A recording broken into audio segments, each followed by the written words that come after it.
انہوں نے دھمکی دی تھی کہ شیو سینا سٹائل میں ہمارے پروگرام کو وہ ڈسٹرب کریں گے, ڈسٹرب کریں گے.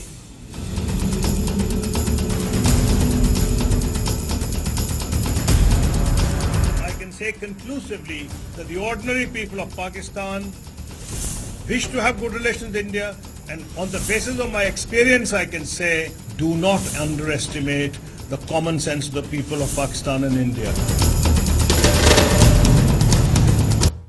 Apology or take action against the culprits who attacked you or threatened you, or what is the level of government's response against this kind of gangsterism against you and threats to our former foreign minister? First of all, I want to compliment your former foreign minister, Kasuri Saab, for coming to Bombay in spite of the threats. He has shown enormous courage, and we are really thankful. By the way, we are also very fond of him. But I also want to tell you one thing. No. That the government of Maharashtra, which is a BJP government, provided full security to Kasuri Saab and also full security for the program. And the fact that hundreds of common people from Bombay attended the program was in some way a total rejection of the politics of hooliganism and Gundaism of the Shiv Sena. Kulkarni صاحب, یہ اگر آپ جواب مجھے اردو میں دیں تو یہ بتائیے کہ یہ آپ سمجھتے ہیں کہ یہ جو امن کا کوئی معاملہ آگے چل سکتا ہے ان حالات میں جو کچھ بامبے میں ہوا, اور یہ جو آپ کے اوپر انہوں نے, وہ کہتے ہیں یہ ہمارے کلچر کا کہتے ہیں جو آپ کے اوپر انہوں نے کالی جو پالش پھینکی, یہ کون سا کلچر ہے؟ یہ کلچر تو بالکل جس کو کلچر کہا نہیں جا سکتا ہے, دس از اینٹی کلچر, یہ کالا کرتوت ہے. میں یہ بھی کہنا چاہتا ہوں, پاکستان کے ہمارے سبھی بھائی بہن یہ سن لے کہ جو شیو سینا نے کیا, پورے ہندوستان کے آپ میڈیا اٹھا کر دیکھیے, ٹیلی ویژن چینل جو ڈیبیٹ ہوئے, سب نے اس کو کرٹیسائز کیا, اس کو کنڈیم کیا. تو اس لیے شیو سینا نے جو کیا, یہ بھارت کا, ہندوستان کا ریپرزینٹیٹیو وائس نہیں ہے. مسٹر کلکرنی, بات یہ ہے کہ آیا آپ کی طرح کے لوگ, ہم آپ کا بڑا کرجس سٹینڈ جو ہے, وی سلوٹ یو, لیکن آپ یہ فرمائیں کہ ہندوستان جو ہے انڈر نریندر مودی پاکستان سے امن چاہتا ہے کہ جنگ؟ اگر وہ امن چاہتا ہے تو موسٹ ویلکم, اگر وہ جنگ چاہتا ہے تو پاکستان پھر جنگ کے لیے تیار ہے. دیکھیے, جیسے خورشید کسوری صاحب نے کہا, جنگ تو امپاسبل ہے. جنگ میں نہ بھارت جیت سکتا ہے, نہ پاکستان جیت سکتا ہے, اور بربادی دونوں کی ہوگی. تو جنگ تو راستہ ہو ہی نہیں سکتا ہے. ایک ہی راستہ ہے, وہ امن کا راستہ ہے, اور امن کے لیے ہمیں بات چیت کرنی ہوگی. اور بھارت کی جو پبلک اوپینین ہے, میجورٹی کی بات کر رہا ہوں میں, مائنورٹی کی بات نہیں کر رہا ہوں, میجورٹی جو چاہتی ہے کہ سرکار نریندر مودی پاکستان سے بات کرے. ٹھیک ہے کہ جب بات شروع ہوگی تو ہمیں کچھ ایسے قدم اٹھانے پڑیں گے جس سے آپ کو سیٹسفیکشن ہوگا, اور پاکستان کو کچھ ایسے قدم اٹھانے پڑیں گے جس سے بھارت اور بھارت کی جنتا کو, لوگوں کو سیٹسفیکشن ہوگا. اسی سے بات آگے بڑھے گی. تو آپ کو کلکرنی صاحب, میں آپ سے بات کر, دیکھیے مودی صاحب بھی, ان کے پاس دوسرا کوئی آلٹرنیٹیو نہیں ہے. وہ پاکستان کے ساتھ بات کریں گے ہی کریں گے. رشیا میں دیکھیے, جب رشیا میں دونوں وزیر اعظم ملے اور جو جوائنٹ سٹیٹمنٹ نکلا وہ بہت ہی کنسٹرکٹیو تھا. ہاں, لیکن اس کا فالو اپ کچھ نہیں ہوا کلکرنی صاحب. اب سارک سمٹ میں دیکھیں, لیکن اس کا مطلب نہیں کہ آگے وہ بات چیت جاری نہیں رہے گی. اب کچھ مہینوں کے بعد نریندر مودی صاحب کو پاکستان آنا پڑے گا سارک سمٹ کے لیے. ہاں, میرا نہیں خیال کہ اس ماحول میں وہ آئیں گے. وہ ویسے سکسیسفل ہو, آپ کا کیا خیال ہے کہ وہ آئیں گے؟ نریندر مودی کے انٹرسٹ میں ہے, یہ بھارت کے انٹرسٹ میں ہے, یہ پاکستان کے انٹرسٹ میں ہے, یہ پورے ساؤتھ ایشیا کے انٹرسٹ میں ہے. کلکرنی صاحب, وہ آئیں یا نہ آئیں, آپ ضرور پاکستان آئیں ہمارے مہمان کے طور پہ.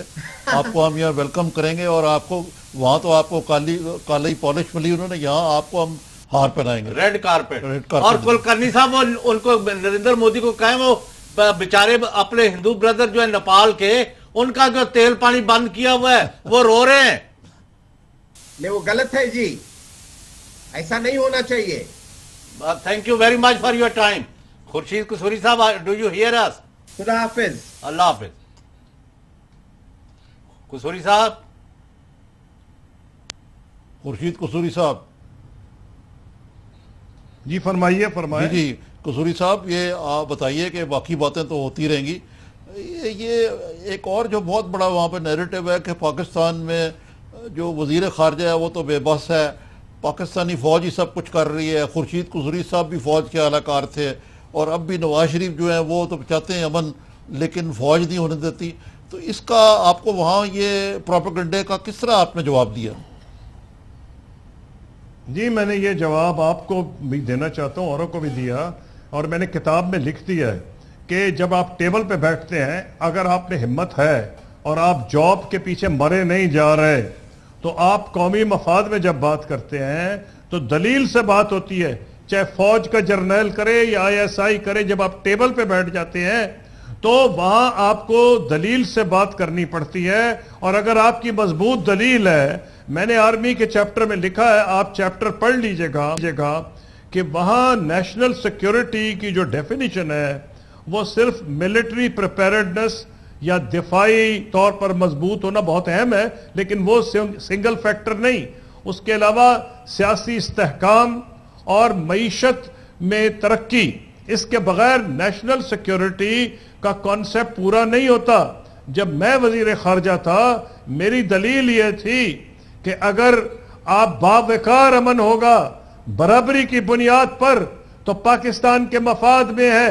اور میں نے دیکھا کہ پاکستان آرمی اور ISI، میں نے کتاب میں ڈیٹیل دی ہیں، جرنیلوں کے نام بھی بتائے ہیں، اس میں مجھے اتنی مشکلات کا پیش نہیں آیا. نیچرلی آرمی کی ریزرویشنز ہیں، ISI کی ہیں، اسی طرح ان کی طرف بھی ہوں گی انڈیا کی طرف.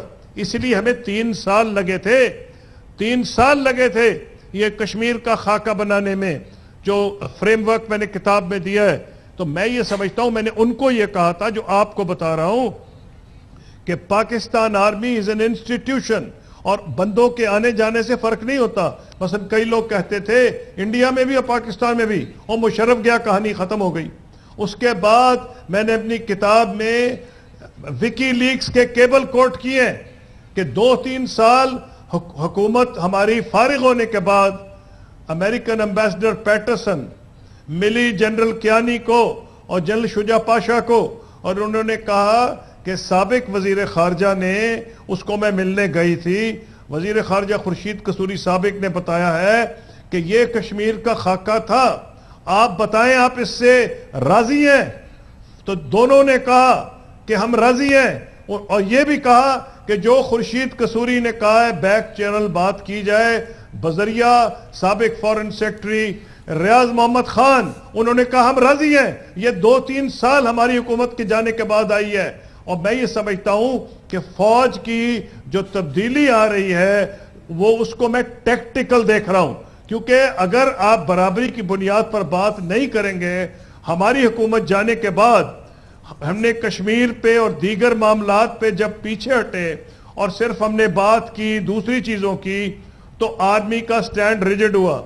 دوبارہ اس سے بڑھ کے بات یہ تھی کہ افغانستان کی اینڈ گیم شروع ہو گئی، اور اس کے اوپر بھی ایک ٹیکٹیکل شفٹ آئی، کیونکہ وہ آرمی نہیں چاہتی تھی کہ دباؤ ڈالے بذریعہ امریکہ. خورشید صاحب، پھر تیسری بات یہ ہے کہ انڈین آرمی نے اپنی پوزیشن ریجڈ کی سیاچن پہ، تو پاکستان آرمی نے اپنی پوزیشن ریجڈ کی. تو میں اس کو ٹیکٹیکل شفٹ کہتا ہوں، اسٹریٹجک شفٹ نہیں کہتا. تو آپ کا خیال سے تو ٹیکٹیکل کی جگہ اسٹریٹجک شفٹ آنا چاہیے. اس کے ساتھ ساتھ قصوری صاحب آپ بامبے گئے، وہاں 2008 کے جو بامبے کے واقعات ہیں، یہ اس کی بازگشت کی وجہ سے شیو سینا نے ایسے کیا ہے یا یہ ایک پروپیگنڈا ہی ہے؟ مائنڈ سیٹ ہے. کیا پروپیگنڈا ہے؟ یہ جو 2008 کے بامبے کا جو واقعہ ہوا تھا، کیونکہ یہ بھی کہا گیا ہے کہ جو کلکرنی صاحب ہیں، یہ اجمل قصاب ہیں وہاں کے. یہ مجھ سے پوچھ رہے ہیں آپ؟ جی بالکل، آپ ہی سے پوچھیں. دیکھیں 2008 کا جو واقعہ ہے ہندوستان میں، اس پہ بڑا غم و غصہ ہے، تو میں نے ان کو سمجھانے کی کوشش کی ہے کہ پاکستان میں بھی غم و غصہ تھا. صدر اور وزیر اعظم نے اس وقت کے اس کو کنڈیم کیا اور تمام سیاسی جماعتوں نے کنڈیم کیا. وہ یہ کہتے ہیں کہ آپ کا کیس بڑا سلو چل رہا ہے. میں نے اس کو انہیں ایک جواب دیا اور سمجھانے کی کوشش کی کہ دیکھیں آج کل جو عدالتیں ہیں، پرانی عدالتیں نہیں، چاہے انڈیا کی ہوں یا پاکستان کی ہوں، وہ پبلک اوپینین کو بدقسمتی سے بہت زیادہ سامنے رکھتی ہیں، اور عدالتیں جو ہیں کافی کورٹس آف پبلک اوپینین بن رہی ہیں انڈیا میں اور پاکستان میں. جیسے پاکستان اور بھارت کے تعلقات بہتر ہوں گے، عدالتوں کے رویوں میں تبدیلی ہے. اور اگر حافظ سعید کو بیل ملی ہے، ان کو چھوڑ دیا، یا لکھوی کو صاحب کو بیل ملی ہے، تو وہاں انڈیا میں بھی بیل مل گئی جو پرائم سسپیکٹ تھے اس میں سمجھوتا ایکسپریس میں. تو میرا اپنا ماننا یہ ہے، اور میں نے کتاب میں بتایا ہے، کہ ہم نے ملیٹنسی کو کنٹرول اس لیے بھی کیا تھا کہ جب لوگوں کو یہ خیال تھا کہ پاکستان انڈیا کے تعلقات بہتر ہوں گے، اور میں نے انڈین سورسز دکھی ہیں کہ انڈین سورسز مانتی ہیں کہ ہمارے دور میں وائلنس کم ہوا تھا اکراس ایل او سی. اس وقت ہمیں پبلک کی سپورٹ تھی، لوگ سمجھتے تھے پاکستان انڈیا پروسیس آگے جائے گا. اگر لوگوں کو یہ خیال ہو کہ نریندر مودی جنگ پہ تلے ہوئے ہیں تو وہ سپورٹ دور ہو جائے گی، اور وہ لوگ جو ہارڈ لائنرز ہیں ان کی پوزیشن مضبوط ہو جائے گی. یہ میں نے انڈیا میں بات کرنے کی کوشش کی. اب آپ کلکرنی صاحب سے ریاکشن لیں کہ وہ کیا سمجھتے ہیں. خورشید صاحب آپ کا بہت بہت شکریہ. ہمارا وقت ختم ہو رہا ہے. آپ نے بڑے سیر حاصل روشن